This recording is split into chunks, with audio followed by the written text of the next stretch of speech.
Pilo na ning taba.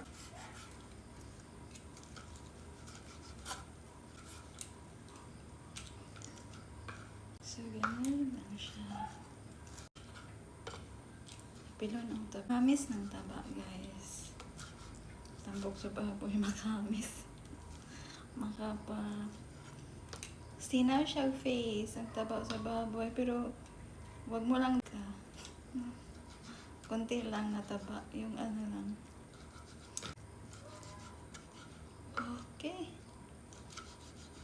Pambaon ni Gwenny. Ano, pang breakfast.